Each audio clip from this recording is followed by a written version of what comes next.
Hello, ladies and gentlemen. Welcome to Walking with J.Beau. So we just saw a car with a tail light out, speeding. And I'm sure after they get pulled over shortly, they will be very upset they were pulled over. I can't believe it, they pulled me over again. But that's how people are.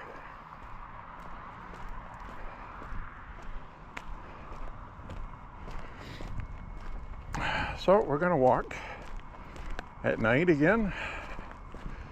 Cooler tonight than it was last night. It's in the mid 40s. It's been kind of raw.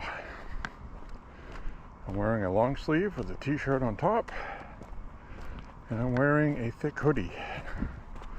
Not my thickest winter one, but definitely one for cold weather. Or cool weather, I should say. My hands feel a little cool. And you guys probably think this is funny down south or somewhere else in the country where it may be a couple hours different than me. Sun might just be setting. And it's 80 degrees, 90 degrees. But I'm in Maine, closer to the Arctic Circle than you are. And we are not afforded such luxury. Good news is, after this doomy, gloomy, cool, below normal temperature week, we're going to get back to where we should be, 70 to mid 70s next week.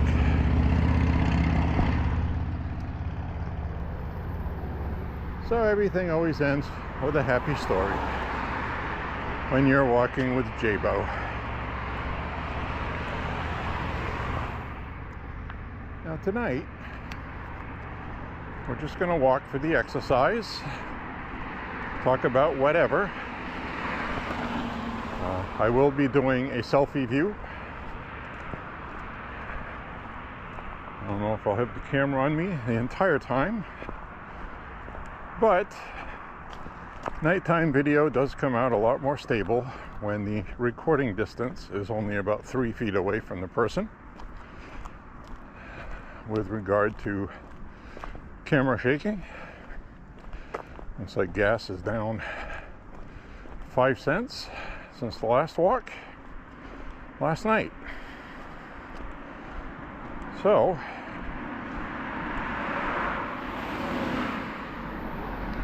that's good news.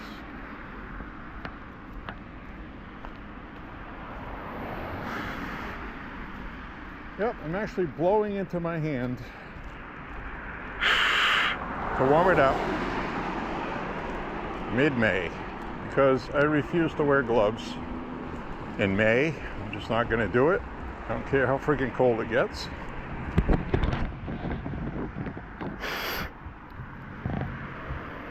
I actually put the oven on today with the oven door open just for some heat to get the temperature in the house from 58 degrees to 65.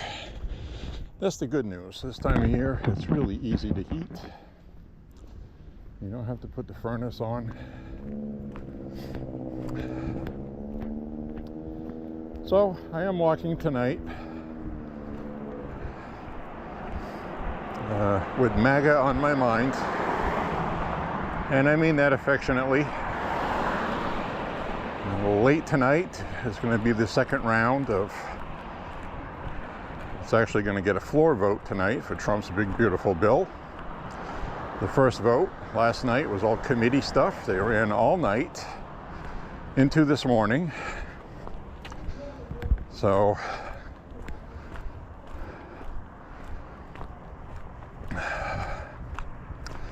we will see what comes with that.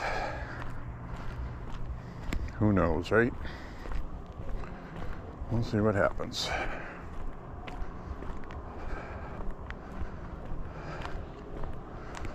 So,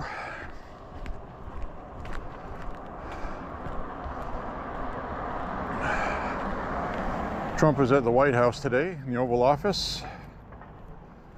with the president of Africa, South Africa, I should say. And Trump played that video of black people in South Africa being racist towards white people, wanting us all dead, saying to shoot them. The farmers and many white people in South Africa have been killed and their land taken. And the media seems to be upset that Trump is calling black people racist and genocidal maniacs. Well, isn't that too bad? Sometimes the truth is the truth, and you have to say it. Minorities, especially in this country, have been raised to believe that it is impossible for them to be racist because they are the victims. Which is the same mentality as a rapist raping somebody, and the person that was raped is a victim, and then they turn around and, well, I'm going to rape other people because people raped me. I'm not doing anything wrong because I'm a victim. And that is their argument. And it's not a good one. And we know that. So, that's what we have out of that. Always a bunch of lunacy, hypocrisies, lunatic stuff.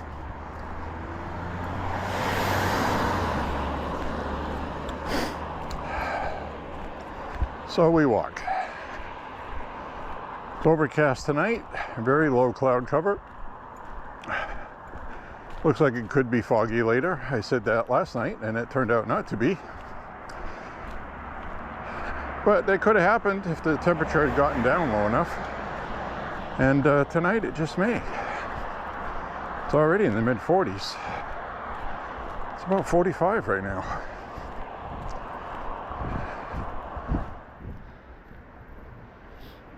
So, we walk. It's about the time my juices will start getting flowing, my hands will warm up, and we'll be okay. By the end of my walk, or the walk, since it is our walk, we will have a good sweat going.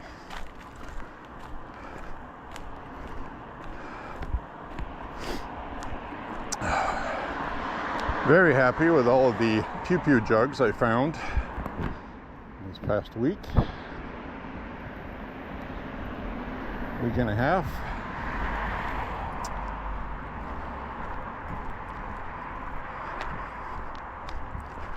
It's always a nice thing. Now I saw 3 major polls, and like we suspected,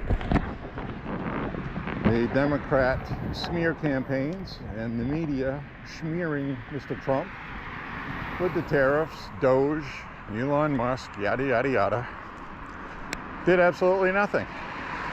I'm gonna flip the camera around. Hello, my friends, fellow YouTubers, other people. So anyway,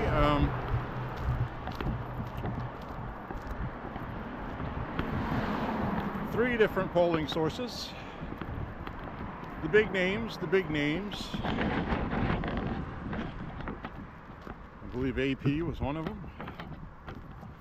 Has President Trump surging in the polls in approval. And he's still more popular than he ever has been, even when he dipped. So, like everything else the left touches and tries to destroy, it's come back to bite them in the ass and in the face, and probably a bunch of other places too, which we won't mention.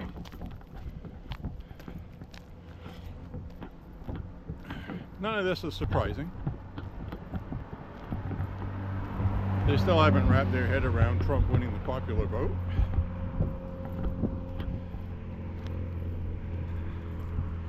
And also, people are fully aware Trump's kept his promises.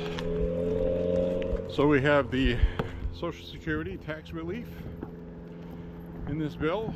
We have no tax on tips. We have tax cuts. We have government spending cuts.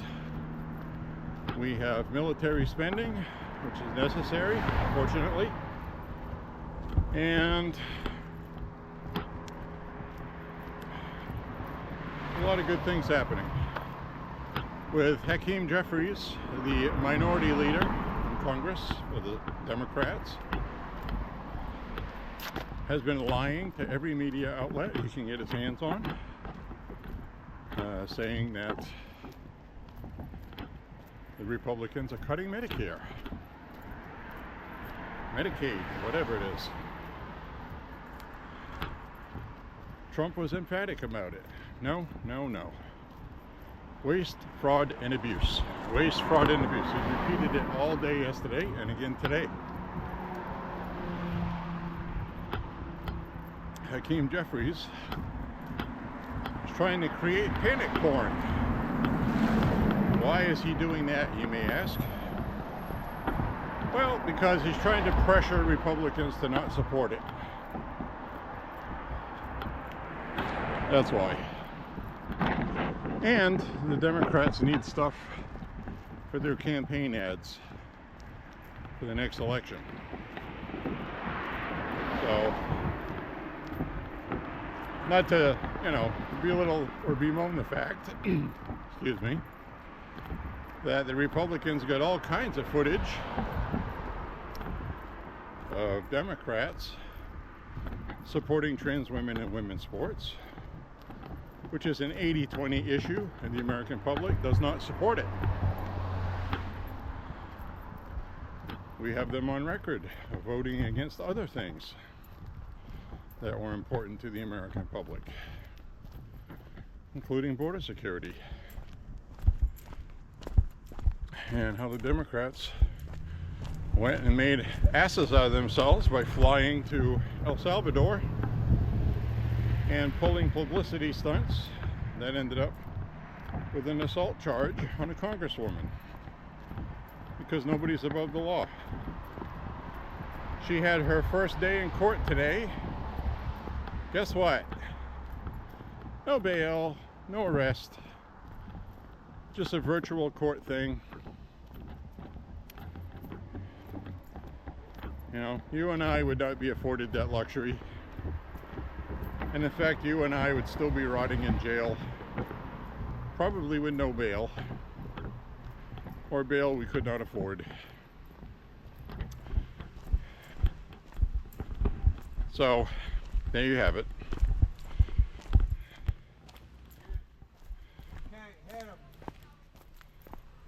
Good news is she is being charged.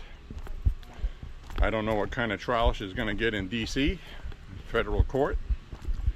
I say that because anybody they pick for a jury out of D.C. is already going to say she's innocent and not find her guilty without hearing or seeing any evidence. You or I trying to barge into a federal facility, even if we had permission to be there that day, and ICE was not ready for us to come in yet, and we just ended up barging our way in. You put your hands on a police officer, it's assault, and you get charged. Everybody does. So,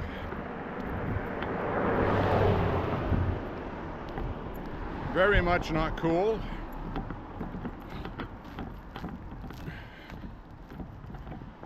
And so that's what we had happen with that. It's right there on video. She is pushing against ICE officers. That is assault. She's pushing them out of the way physically. That is obstruction. That is assault. It's all kinds of things other people have been charged with in the past that now all of a sudden does not apply to any Democrats. But one thing I will guarantee you, This is the last publicity stunt you're going to see a Democrat do that with, because they're going to realize that they will be arrested because nobody's above the law. That's all they've told us since 2023, when it was okay to go after Republicans.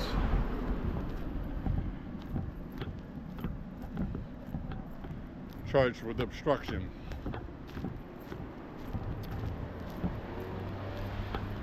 It was okay for them to do it, but it wasn't okay otherwise. Was it? So, keep my head on a swivel tonight, friends. Wearing my MAHA hat. Saw a group of guys outside the laundromat. One of them looked at me with that look.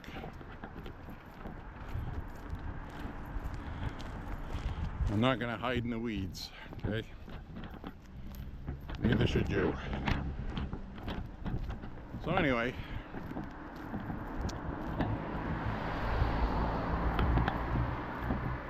we got all kinds of stuff that's going on with gamesmanship.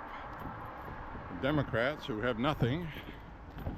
And Hakeem Jeffries today, again, saying Trump is cutting Medicare, Medicaid, and the Republicans are this and that for a president who is no longer popular, who was temporarily popular after his election. And these are those polls I was talking to you about.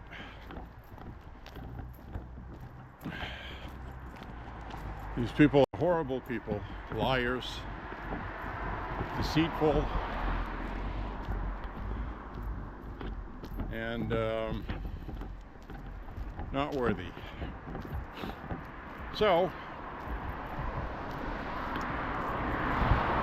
we will have victories coming up. The American people want this stuff still. They have not turned on Trump, like the Democrats are trying to make it sound like it. All because of one poll that the entire media industry latched onto about the least popular president in his first 100 days in 80 years. Well, that polling was done to a biased, heavily leaned Democrat polling group while the crazy tariff stuff was going on.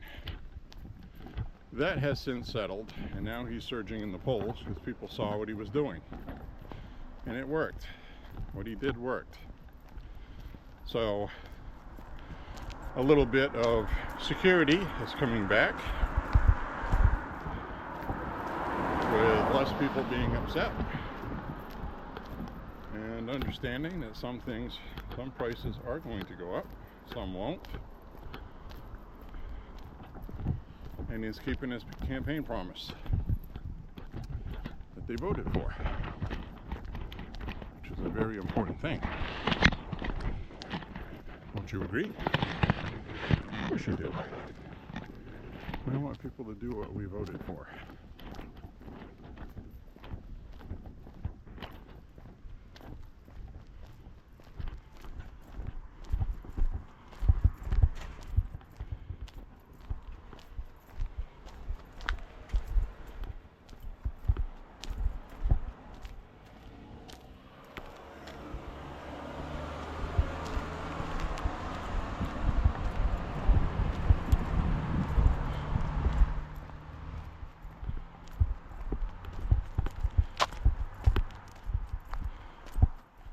In other news,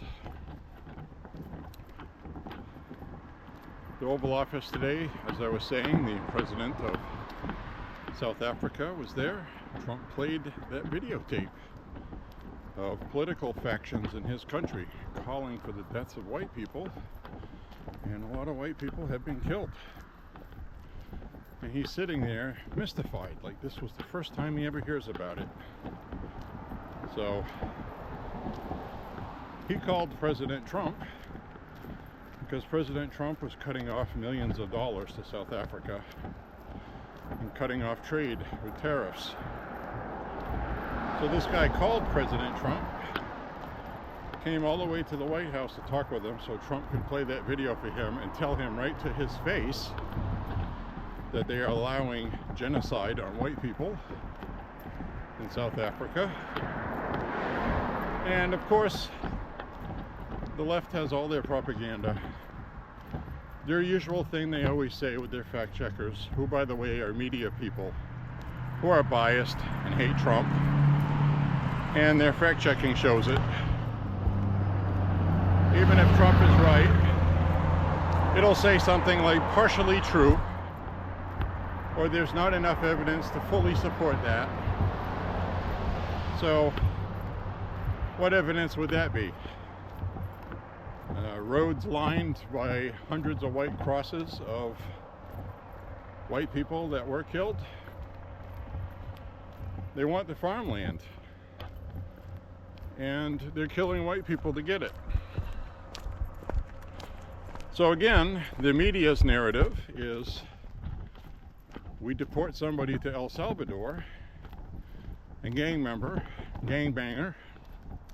member of MS-13, but we'll take in white people from Africa.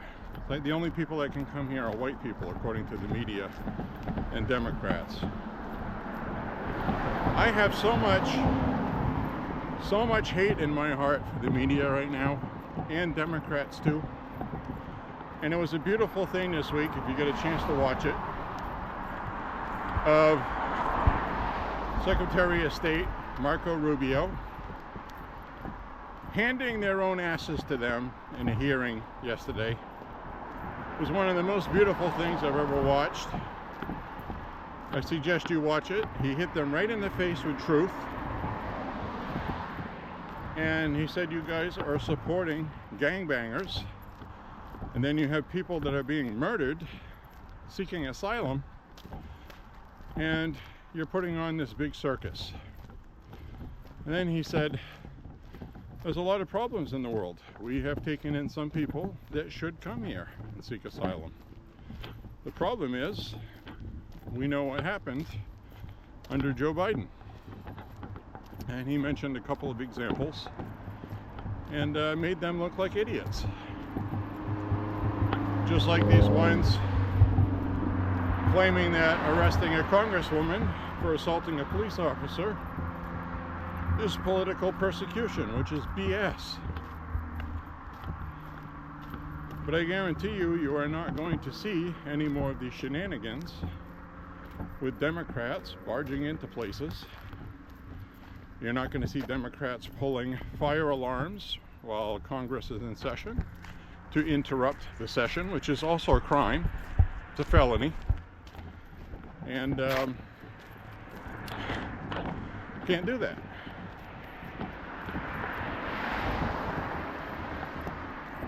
Trump administration would press charges against that person.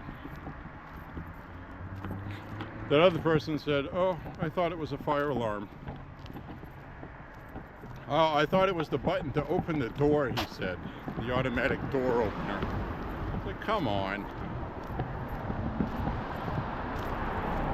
Stupid grade school excuses, you know. How come you didn't do your homework? Oh, my dog ate it. Oh, my mom put it on the bottom of the bird cage by accident. That's the Democrats, right? That's what they do. Not making it up. It's literally the kind of excuses they make. James Comey posts a video of seashells on the beach that says 8647 and tries to say, oh, I didn't know that. I thought it might be political. I don't know who made that. I don't know what it means. Former head of the FBI doesn't know what 86 somebody means. Come on now. Liar, liar. Pants on double fire.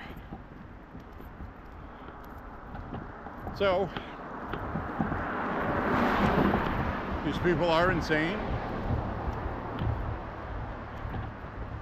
People like Cory Booker defending this congresswoman. They try to turn it into a racist thing because this is another example of a black person feeling emboldened because they're black. And if something happens to them, they can just say, oh, you're just being racist. No, you broke the law. It's got nothing to do with your skin color. Nobody is above the law. That's what came out of your mouth. Mr. Cory Booker defending a congresswoman that was arrested, who's black, which is why I said that. So they always have to try to paint somebody to be a racist to cover for their bullshit, like in 2020. Oh, okay, well, it's okay to punch a Nazi. That's what they were saying, congresswomen, media people. And then we had the Nicholas incident with the MAHA hat. Then we had Jussie Smollett. We had nooses in garages. They have to try to make racism where it doesn't exist because they can't find it, because there isn't any. The people that are racist are the Democrats. Unfortunately, black people in this country right now are the premier racists. Hispanics don't do that. Asians don't do that. White people aren't doing that. And they're doing that because they have been given license to do it. It's okay for them to do it because they're victims because of neo-Marxist crap pushed by the Democrats and media. Because the Democrats cater towards donor money. Donors say jump, the Democrats say how high and how many people we got to exploit to prove the point. So you give us more money. That's what's happening. Pretty simple, actually, and that is what's happening.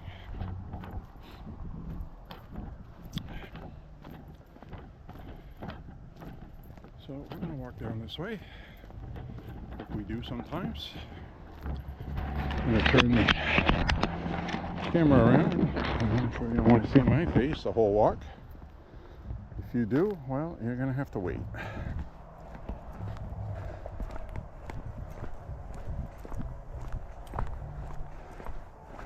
It's like a freshly mowed lawn here. Probably was a good idea, considering the amount of rain we're going to get tomorrow.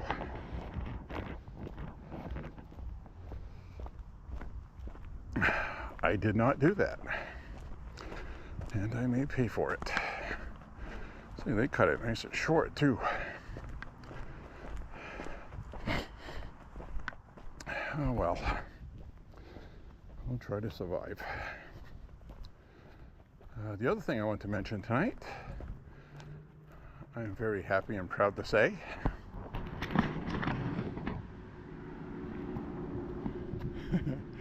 big smile. I worked on that Les Paul style semi-hollow body guitar. I finished the fret job on it. I had 3 frets that did not sit solidly. I was wondering about that. You can tell by tapping on it with something metal that is solid, like a brass fretting hammer. Gently, of course. You just want to listen to the noise it makes. And you can tell if it's solid or if you hear a clunk. So 3 of the frets had clunks. So I seeped some more super glue along the length of the fret. It seeps down into the crack. And again, it's that 50s super glue that's really liquidy and watery. It's the best kind to use for guitar work. And I also had to re-glue the nut which you only use 1 or 2 drops of glue. You don't glue the whole nut in there, because the next time you need to replace the nut, which it will need eventually, you have to knock it out with a hammer. And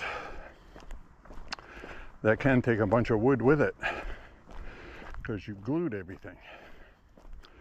So you only need 2 little tiny drops of super glue or wood glue just to hold it in there. And the weight of the strings will actually hold the nut in there with no glue, actually. Albeit you just need enough in there to prevent the string tension from moving the nut while you're playing. That's about all. But anyway, the string nut is on the end of the fretboard before the first fret, if you're wondering what I'm talking about. That's the first thing the strings encounter once they pass the tuners on their way to their mission of making music in your hands. So, I got the guitar, got my nippers, I nipped all the fret ends, I filed the ends of the frets. I don't have a fancy block with a file in it, angled at 35 degrees. So, there is one I'm looking at, I want to purchase. It doesn't cost much. It's got a 90-degree angle file on one side and a 35-degree angle one on the other. I got all the other files you would ever need. And I kind of did it the old-fashioned way with a large file in my hand, just to take the nubs, the ends of the frets down close enough to the fretboard without actually grinding away neck binding or neck material. And then I finished up the ends of the frets by hand, did a final pass with a sanding block I do have, which has sandpaper on it. Got that all nice and smooth, got everything polished up, everything looks nice, fretboard looks nice. Played the guitar a lot since I did it. Absolutely did a really good job. And that's the first time I've ever done a refret. Now I've done a lot of fret leveling and recrowns before. I need a new fret crowning tool. Getting a good one is not cheap. But one of the best tools you can use is a triangular file, where 3 sides of the file are smooth. 3 corners, I mean. 3 corners of the file are smooth, because you need something that doesn't have any file on it, because you need to slide it on top of the fret or on a slotted fret protector that you put over the fret.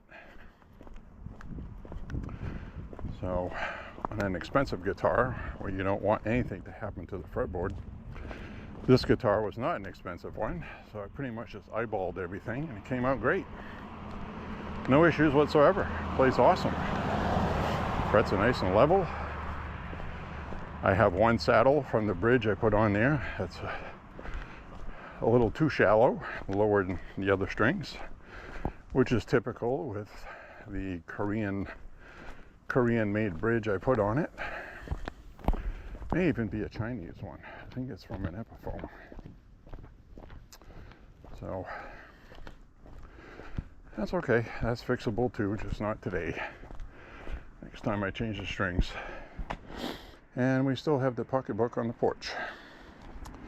Right there.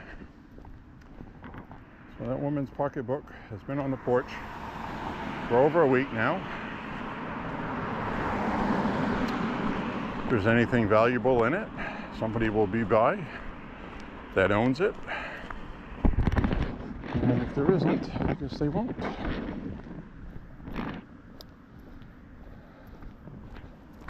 I'm assuming at this point somebody that lives there, because it does look like it was moved. So that could have been somebody who went up and looked at it. Who knows?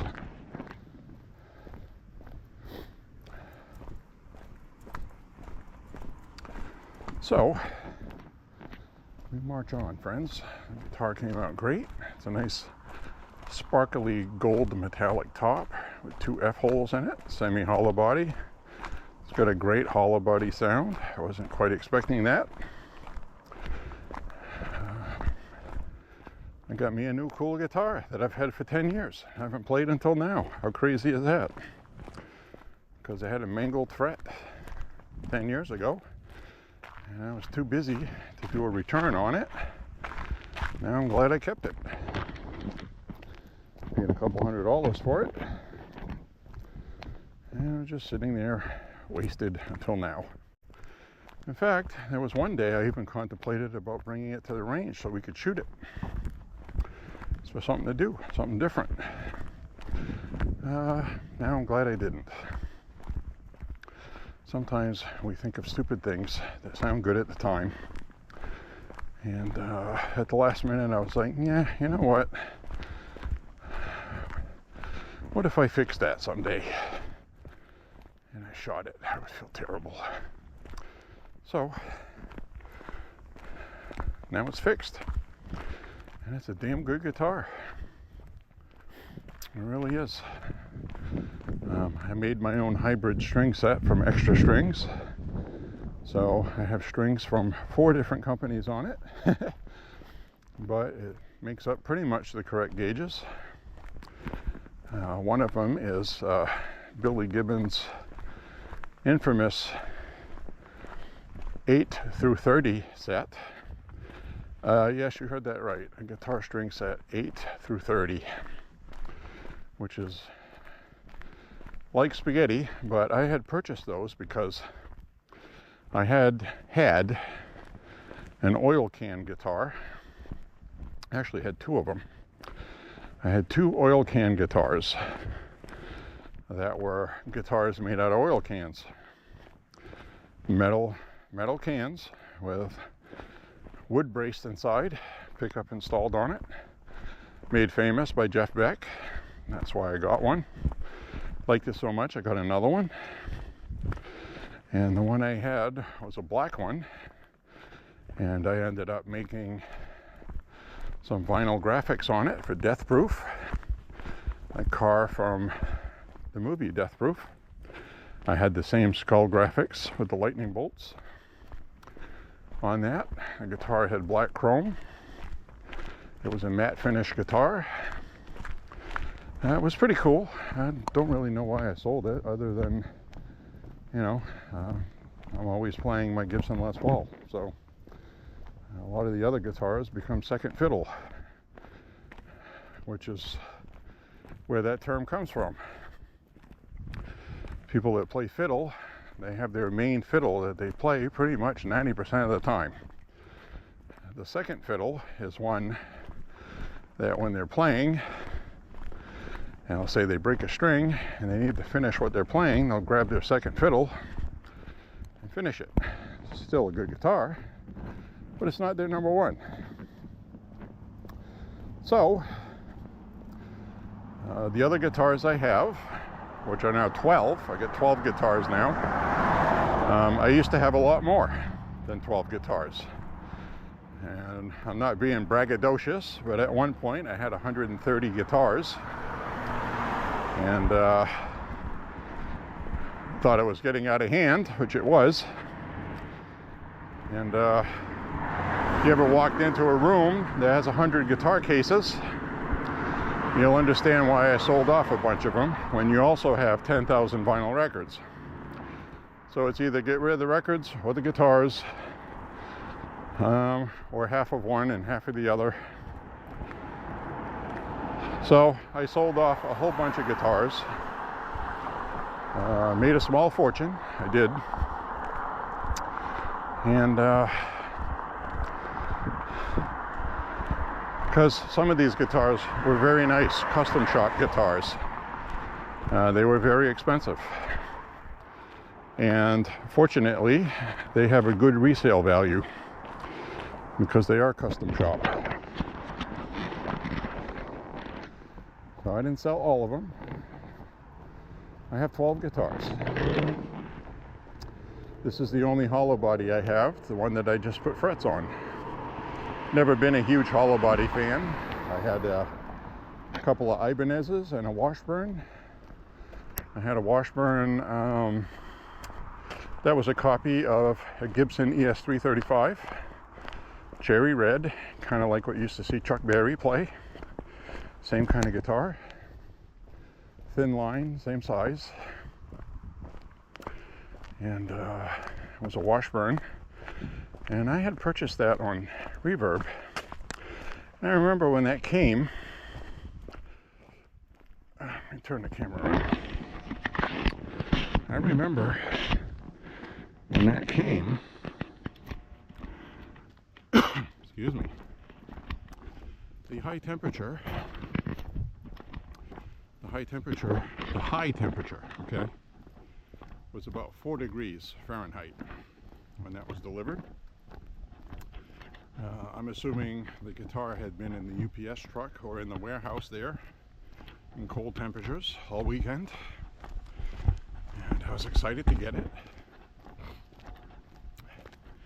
And I already know about guitar finishes and the guitars being made out of wood and how they expand and contract in cold weather and hot weather, and that can cause the finish to do things you don't want it to. So I did everything right, because a lot of people have seen guitars, they have cracked finishes. Gibson guitars, it actually adds to the value of it if it's an old guitar. In fact, some people actually do it on purpose because it's something that's in and popular. For example, the custom shop guitar I have from Gibson is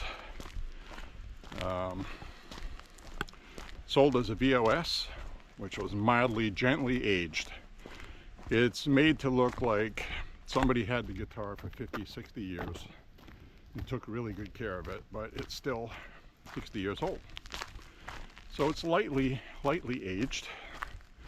It's called VOS, Vintage Original Spec. And Gibson's Custom Shop does that. And it's a $6,000 guitar. So now when you get into heavy aging of the same guitar, the price can go up to $9,000, $10,000 because of the time it takes to make it look like that. And they sell a lot of them. They're very popular because of Keith Richards, Jimmy Page, Joe Walsh, Jeff Beck, all these people that owned and played those old original vintage Les Pauls that are worth $300,000, $500,000 and up. And so these are made for people that can't afford a $300,000 guitar to look like a $300,000 guitar, and they sell a lot of them. So the one I have is gently aged. Next year is going to be 10 years since I own it, so it's got a lot of my own aging in it. But anyway, back to the Washburn thin line, washed cherry red Guitaro. And it was delivered in a high temperature of 4 degrees. The front hallway it was delivered in was about the same temperature as outdoors, a little warmer. That's good. I took the guitar in the house, left it in the package, which you're supposed to do. So the idea is to bring the guitar in, let it set in the shipping box for a few hours, and then take the guitar case out of the box and let the guitar case sit there and warm up to room temperature. And then when you go to open it, you slit the lid open, a crack, and let air circulate in there for another hour or so, half hour, whatever. And then you're supposed to be able to open the lid and everything's great. Well, most of the finish on this guitar bottom up to the headstock, all cracked and split, and looked like a cracked windshield, basically. That's what it looked like. And, you know, I was okay with that. Like I said, some people go by compressed air, CO2. They freeze the finish on purpose, and then it cracks like that. And why does it crack like that? Well, the guitar's made out of wood. So wood, when it gets cold, constricts, and when it gets warm, it expands at a different rate than the finish that's on it. It's a different material. So you have one expanding while the other one's not, and it causes the finish to crack. This is normal if you own wood instruments. I have a heavy metal style Super Strat, a pretty rare one actually, from 1989. They stopped making them in 1990, and it was made by HMI Industries, which nowadays makes $6,000 acoustic guitars. But they tried their hand at electric guitars in the 80s and did some pretty good ones. So that guitar has natural finish checking, which means over time, regardless of how much you paid for it or what kind of finish it has, over time that finish is going to crack. Because wood is organic, it reacts to air temperature and humidity. Some people live in Florida, they have AC. If you crank your AC really high, the air gets dry. Then you take your guitar out on the patio to play on a Sunday afternoon, and you have dew points that are 70. Well, over a period of years, contract, expand, contract, expand, contract, expand. The finish is always breathing, which is why Gibson uses nitrocellulose, lacquer finish. Not the same stuff they used in the 50s, which is another discussion altogether. More of a modern stuff. And they don't spray it on as thin as they used to. But it's also not thick, and it's in at least 13, 15, 20 layers sometimes. Very, very thin coats.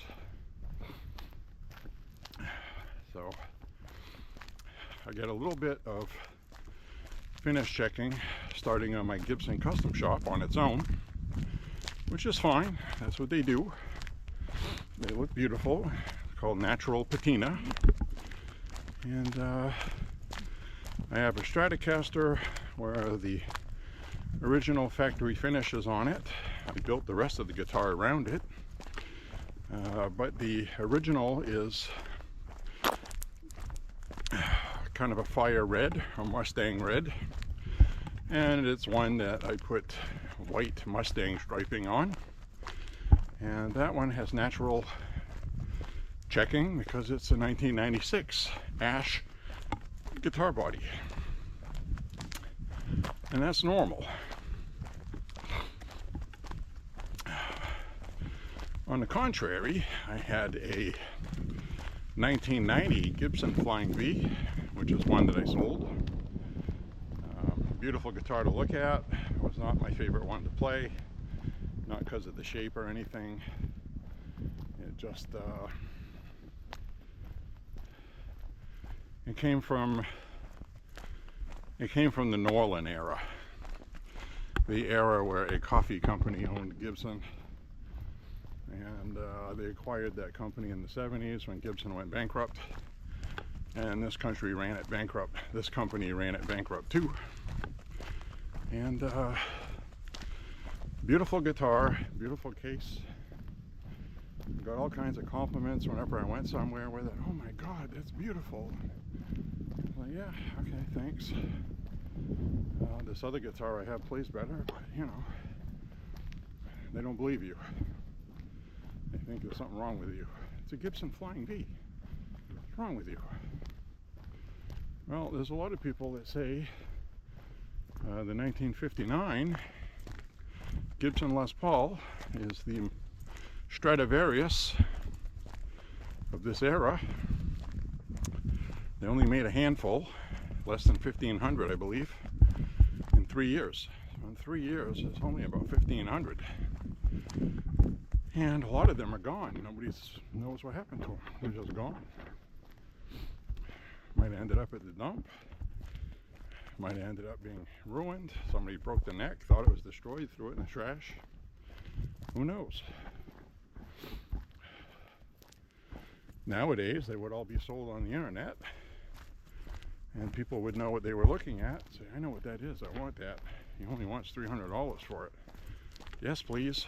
Yeah, the headstock's broken. Who cares? 59 Les Paul with a headstock repair. It's going to cost you $300-400 to have a pro do that. Maybe more. But when he's done, the guitar will be in the $200,000 to $250,000 range if it has all original parts. And many of them have been broken, and famous people still buy them. So if you own a Gibson and you break the headstock, don't get rid of it. It can be repaired unless it's really, really severe, and even oftentimes it'll look worse than it is. I've never had that happen. I came close once. Had a white Gibson SG when I was a teenager. It's my first guitar. I was young, 14, 15 years old. Worked all summer to pay for it.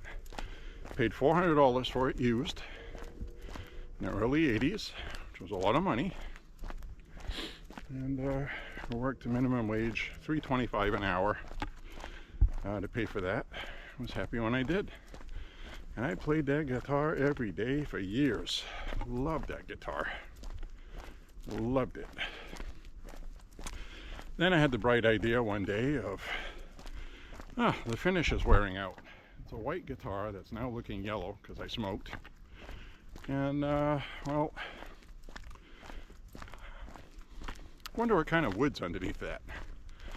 So I got some stripper and I did the complete sacrilege and unthinkable vintage 80s Gibson SG. I stripped the finish off to plain wood and I used tung oil on it. It actually came out looking nice, but it didn't look like it did. It was white. Now today, that guitar would be worth a fortune. So that guitar I paid $400 for. If I had left it alone, by this time would need a refret for sure. Probably might even need a truss rod repair, maybe a neck reset. It would have needed $1,000 to $2,000 worth of luthier work, I'm sure. But still, you could have made $4,000 on top of that, maybe. Because again, that was a New Orleans era Gibson, and they're the least coveted. To get back to my Flying V story. So, while that Flying V was beautiful, it was not the best quality. I'll just leave it at that. Now, I had a red, cherry red Gibson Explorer from 2018. Or was it 2016? I think it was 2018. That guitar was awesome. Again, I sold it because of lack of space, and wanted to use the money. So sold that and got good money for it. I did. It was a really great guitar. I'd like to find another one of those. That's how good it was. I also had a Gibson Les Paul Jr., a double cutaway, one single coil, P90 pickup. It had the same thing that the Explorer had, which was the cryogenically frozen frets, which is the steel that was, the fret material was cryogenically frozen to make it harder. Great guitar to play. And that's another one I regret selling. So you go through these phases, you know. The Gibson custom shop guitar that I have, never going to sell that. I know I won't. That's the guitar that caused me to sell the other ones. So that's never going anywhere. And that's okay, because a lot of people say that when you have one really good Les Paul, you don't really need anything else other than a Stratocaster, and that's pretty much where I am. I do like that hollow body I just got, or fixed. That's a tonal thing I did not have. I still need a Telecaster. I had one of those and got rid of it because it was a Squire. I might have been premature on that. They're not very expensive. You know, you can get one $400, $500, and you can get one of their what's called a Sonic now. It used to be called a Bullet. You can get one of those for $220 now. They're actually pretty good. So Telecasters are pretty basic. So salute the flag whenever I walk by here.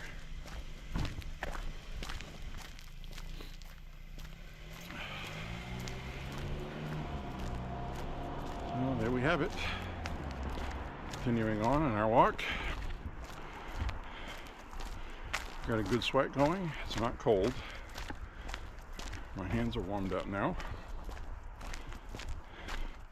Leaves are on the trees. It does smell like spring still. It does. A lot of people have mowed their lawn today. I'm going to regret not doing it, I bet. Oh my God. Oh well. I'll deal with it when it comes. It's just a friggin' lawn after all, isn't it? It's in the category if it bothers other people more than me, I suppose.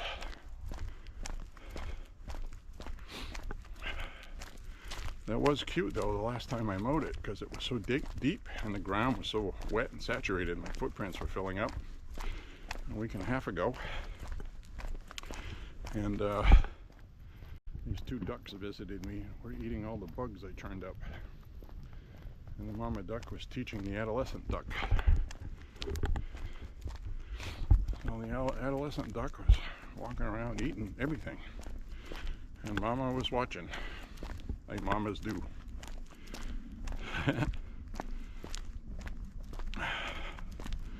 So my friends, I'm going to get into the last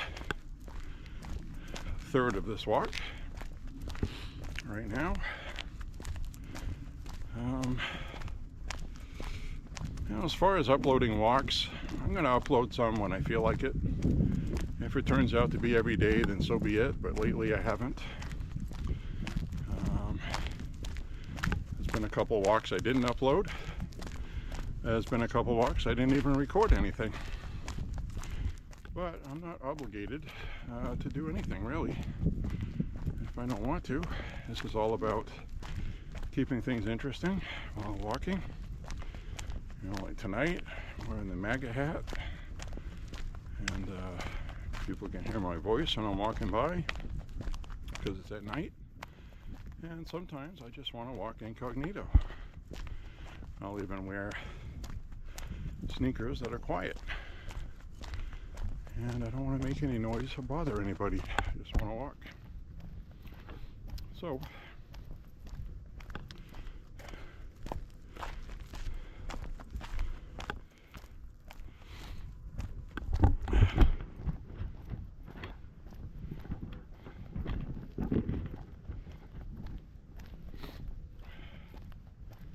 that's what we'll do, right? Gotten a lot of nice commentary, nice comments from people. I got a nice one today on my 1873 Cattleman 2 J.Beau 3.57 Magnum revolver. They thanked me for the video that YouTube would like me to take down. What would that be? Well, I had the audacity and the nerve to post a video on how to take apart a J.Beau 1873 Cattleman 2 to do a repair on it.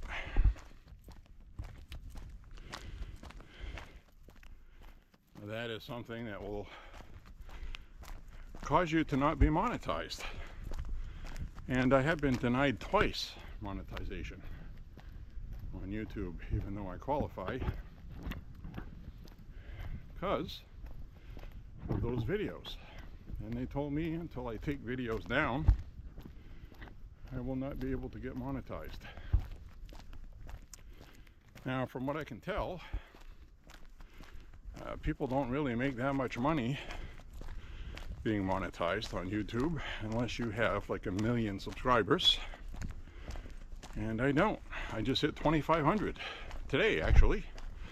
2,500 subscribers. Thank you very much. Thank you, thank you. And thus far, I have not sold my soul for money with regard to doing what YouTube wants in order to be paid. Probably something like $40 or $80 a month or something stupid. And so I got that nice comment today thanking me for having that video. And she just said one sentence: "Thank you so much, you saved me." Some woman working on that, so I'm assuming she owns one.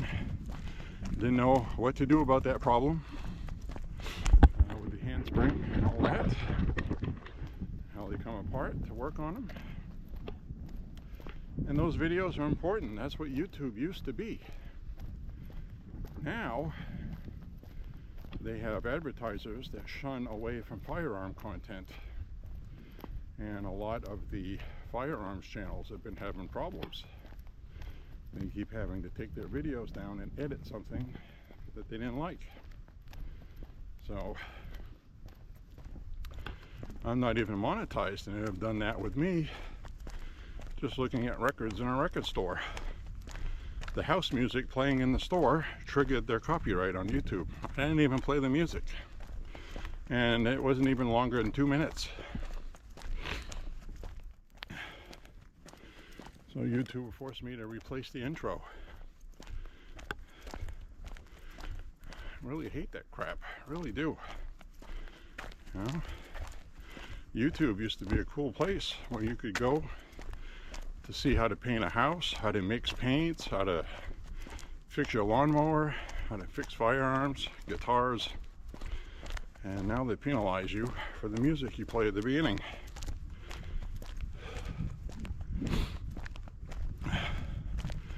Now, to give YouTube credit, they actually told me what I needed to get rid of. Not exactly, specifically, but the type of videos. And they also provide copyright license-free music to use in videos, which is why a lot of these videos use really chintzy digital music, which isn't very good oftentimes. So I had to go through hundreds of audio examples just to find the 24 that I use. But that's okay, I downloaded them, I have them, and they're license free. And I did make a short little 10 or 11 second show intro with for my show. It's not very long at all. I've always prided my channel on not having a ton of production, which I don't. A lot of times you'll watch my videos, I don't do very much editing unless it's something that I will get a strike for, and then you'll see a fade or a cut while I'm talking.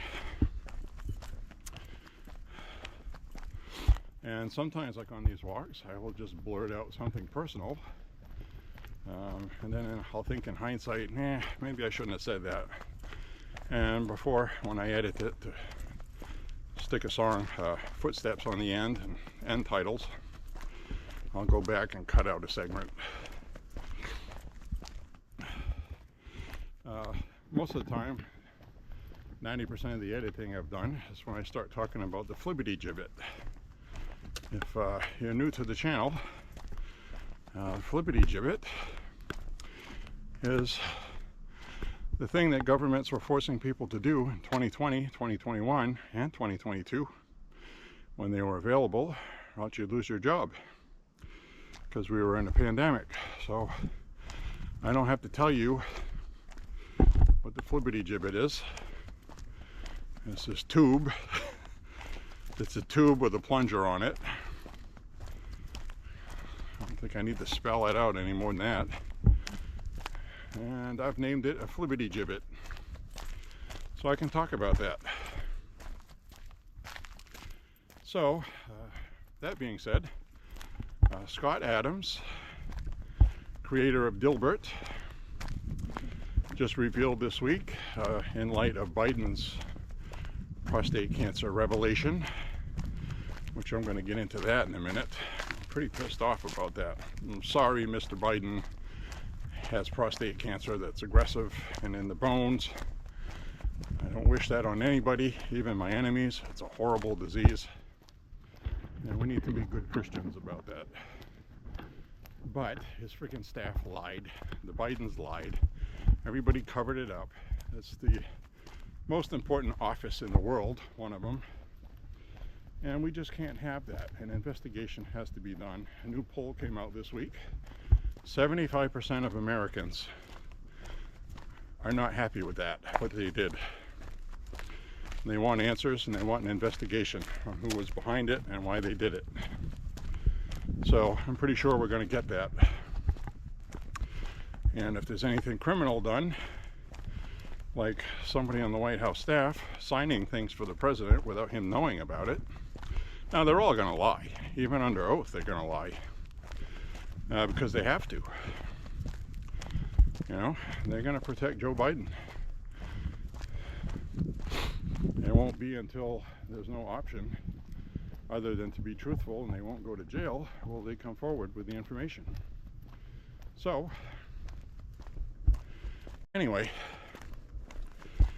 Scott Adams, creator of Dilbert, who, by the way, was canceled by cancel culture, because he uploaded a video on his podcast discussing racism and how if you don't like certain aspects of black people's lifestyle, it doesn't mean you're racist.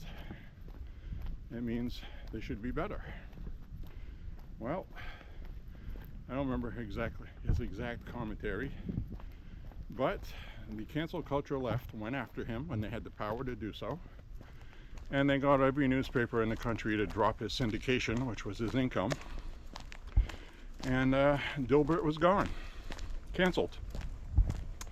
So, anyway, in light of Joe Biden's announcement, he came out with his own and said that he has prostate cancer, which is also terminal.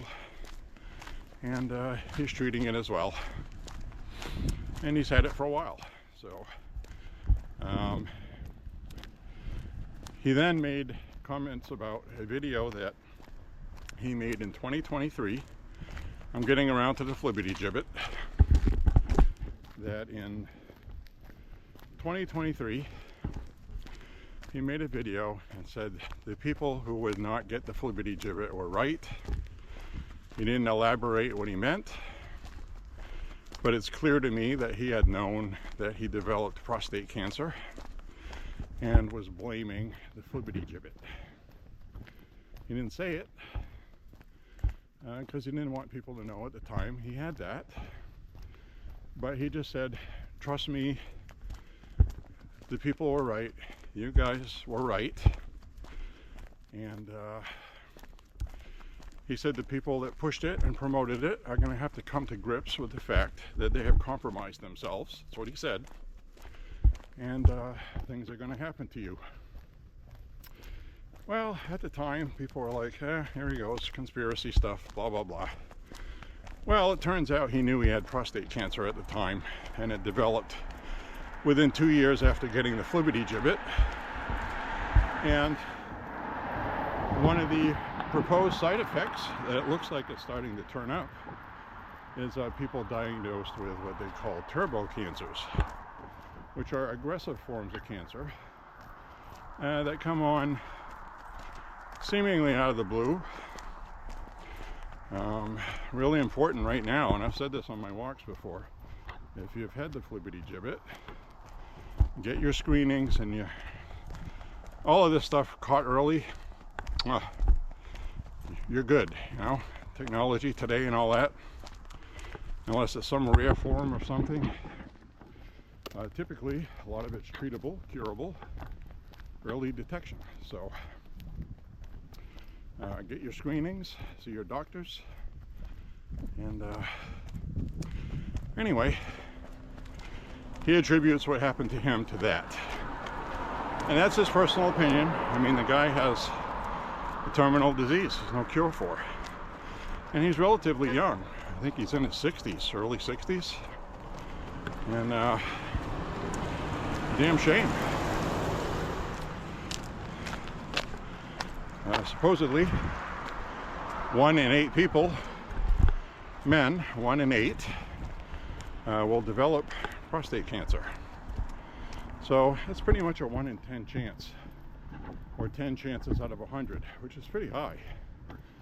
Most of the people that get that are Biden's age, though, and they treat it with a hormone treatment, and they'll keep you alive and keep you going until you die from something else naturally, because you're in your 80s. Men typically die 83 to 88, women 88 to 96. That's typically what happens. Of course, that's not the rule. Lifestyle, physical condition, blah, blah, blah. Okay? So, anyway, that is Scott Adams' opinion, not mine. I'm not going to say anything on YouTube about the flippity gibbet. I have my own opinions, which you probably know already. And every month that goes by, it's looking more and more like that's the case.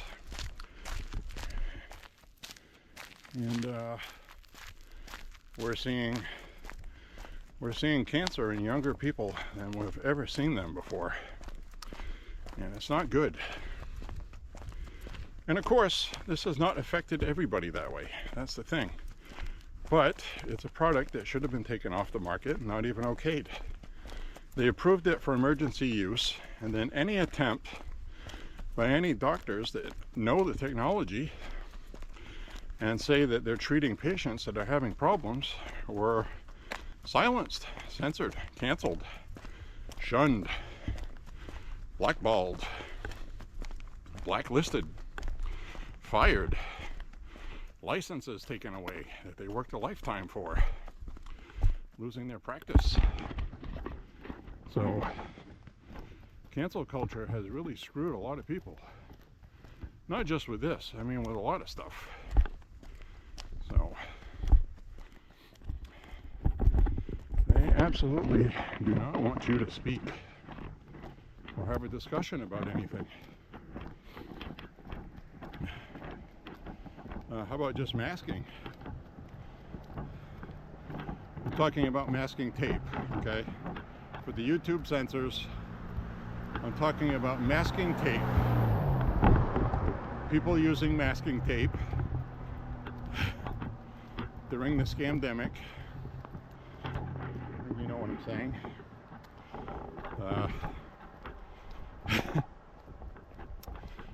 I don't know how clever that was, but that was another cancel culture thing pushed by Anthony Fauci, who previously had said masking tape was not effective. Wouldn't matter. If it makes you feel safer, go ahead and wear the masking tape, he said. So I never wore any masking tape. Even when the woman in the store who worked there shoved a box of masking tape under my nose, I ignored her, and she didn't like that. She went and complained to her supervisor, who just shrugged her shoulders and said, "What do you want me to do about it? It's not illegal. You don't have to use masking tape." So I go into Walmart, had their door security. Someone that looks like a cop isn't a cop. Sir, sir, sir, you need your masking tape. Sir, completely ignore. Grabbed the cart, walked in. Nobody did anything. It was all just public pressure. And she was like, I know you can hear me. I know you can hear me. And just ignored her, walked away. What are they going to do? You know, start arresting customers because they won't go in with masking tape? I use masking tape for painting things. Why would I put masking tape on my face? Alright, a little humor there. But you get what I'm saying. Now, it takes a certain amount of fortitude to do that. Because I understand. Let's see if I'll flip the camera around here. I understand not everybody can do that. But I am who I am. And I don't put up with that crap. Just like the first email I got from my city when we had essential travel orders, when they first called this lockdown here in Maine, talking about if you are out non-essentially, one of our officers will read you a warning, and then the second time we have to do that for you, you will get a summons. That's what the email I got said. Well, I have to tell you, I completely lost my shit. And I actually called the police chief. And I got an answering machine. I wanted to talk to a person. I was pretty heated. And I left a whole bunch of expletives. I said, go F yourself.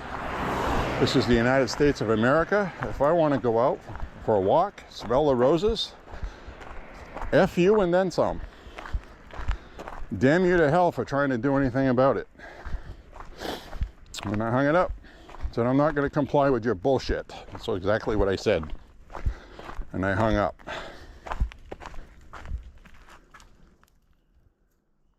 Ooh, look at that.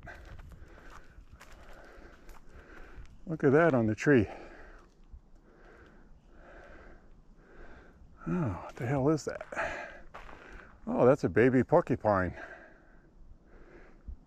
You don't have to climb up the tree. That's all right. I didn't know porcupines could climb trees. Look at that. He heard me coming. He went up a tree. Well, I'm not going to bother him. Can porcupines climb down trees? I think he went up the tree because I scared him. I don't want him to be like a cat.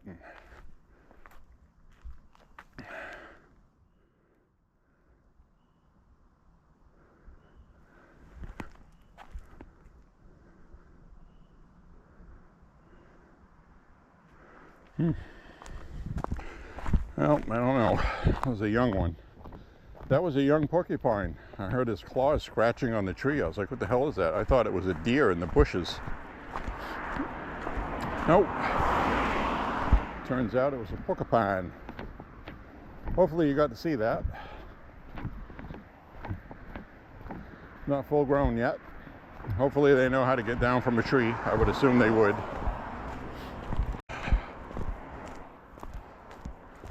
I'd hate to think I caused a young porcupine to get stuck in a tree and eventually fall out from dehydration or something and dying, but I don't think that happens. I'm not a porcupine expert, okay, folks?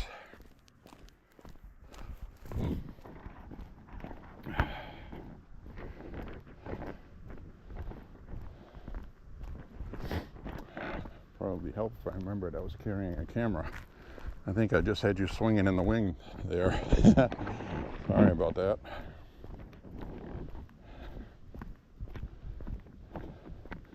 All right, it's my first porcupine this year. A baby one. A couple of years ago, I saw one sitting underneath that apple tree nearby. Probably the same relative. And just sitting there on his can, eating an apple, looked at me like, haven't you ever seen a porcupine eat an apple before? Move along. Completely unafraid of me. And why would they be afraid? You know, they're a friggin' porcupine. And no, they don't throw their quills at you. That's a myth. They don't throw their quills.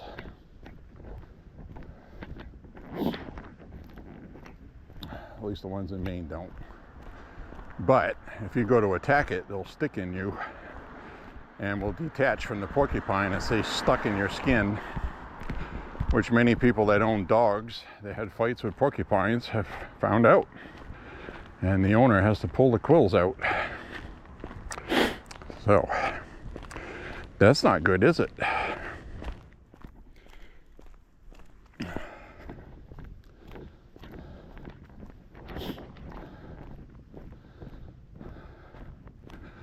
So we're going to finish up this walk up ahead, and hope you enjoyed the walk tonight.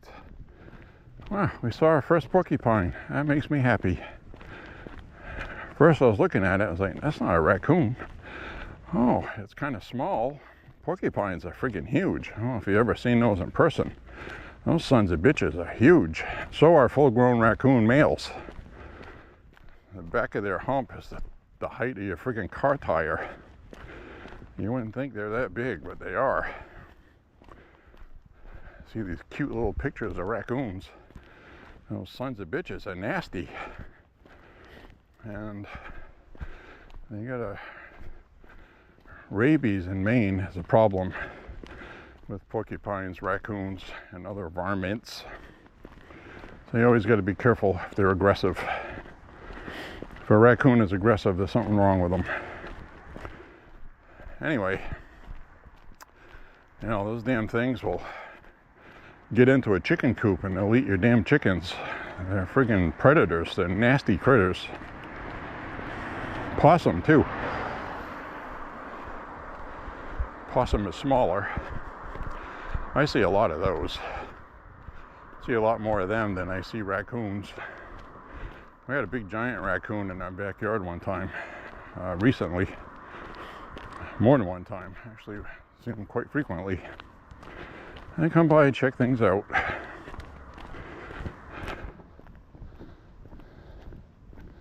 Usually I get a lot of squirrels, chipmunks, small critters. We had a couple of gophers for a while until a neighbor took them out. So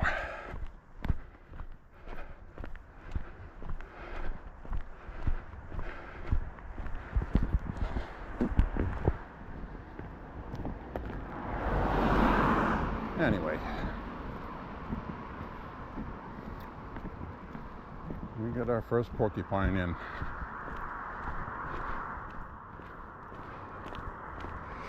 Completely non-threatening looking. They just don't look threatening. You know, they just have a good natural defense. They're covered in quills. You can't attack them.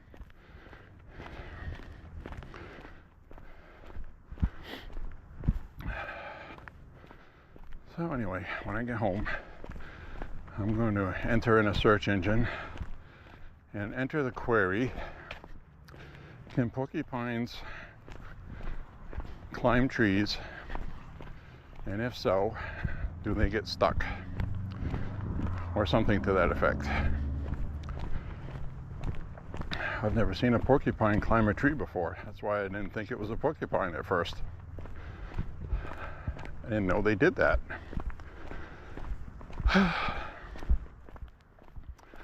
So there's that. And again tonight, I'm going to end at the weed shop up ahead. Why not, right?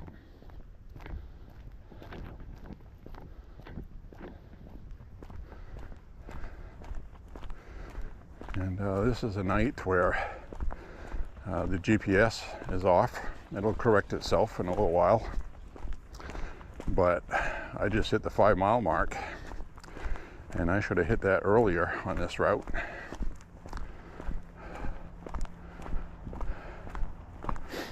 I have walked this route enough times to know that it's always 6 miles.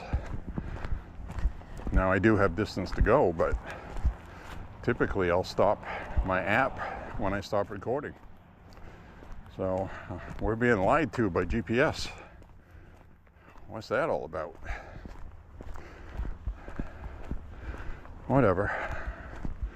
I'm gonna get gypped a mile. I have more than a mile to go, so I'll definitely have 6 miles, but I'm talking about on my app. Usually right here, when I get a little bit further ahead from here.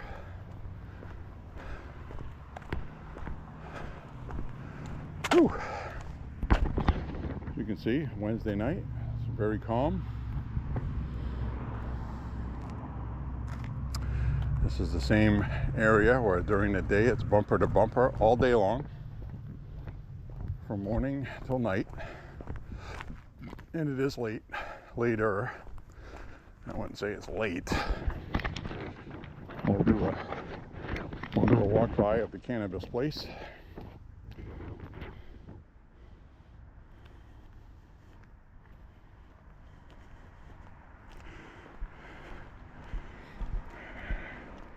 I get security cameras here up in the corners, keeping an eye on things. But this is a weed shop, open to 8 to 10, and they're closed, so it is later. You got everything you need to smoke weed in here, including the weed. Different glass pipes, all kinds of stuff there. Pretty cool. If you're into that sort of thing, which I'm not.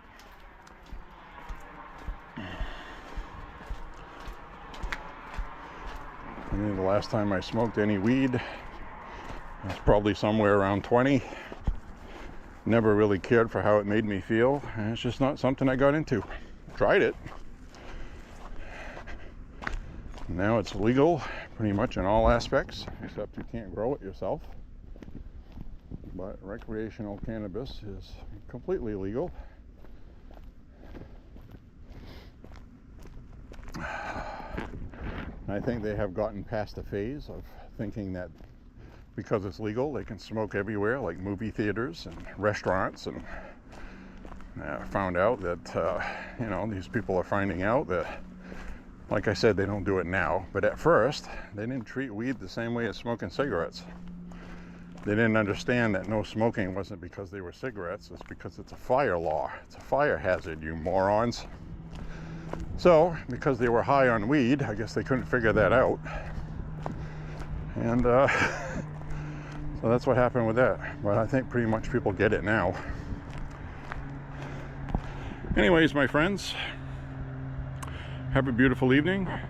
Say a prayer for President Trump and the country. Turn this around. God bless you. God bless America. And like I said, say a prayer for Trump and the country. And thank you very much for watching. We'll see you on the next walk. And make America healthy again. Get out there and walk. If you're not walking, you don't have to do a lot. Just do enough to get your heart rate going with your doctor's approval if you're older, of course. Don't go out and do anything to hurt yourself. But it's definitely good. It's one of the best things you can do to lose weight. And changing your diet, and a lot of your blood pressure will lower on its own, maybe to the point where you don't need blood pressure meds. And so obesity and cardiovascular health are the two biggest things to control blood pressure. So get down to your normal weight and get some exercise in. It doesn't have to be a lot, even if it's just a treadmill in your house or exercise bike. Enough to get a sweat going. That's the key thing. You have to get a sweat going. That means your heart's working the right way and you're not overworking yourself. So anyway, my friends, see you on the next walk. God bless you. And thank you for walking with me. And thanks for watching Walking with J.Beau. Bye-bye now. We'll see you on the next walk. God bless.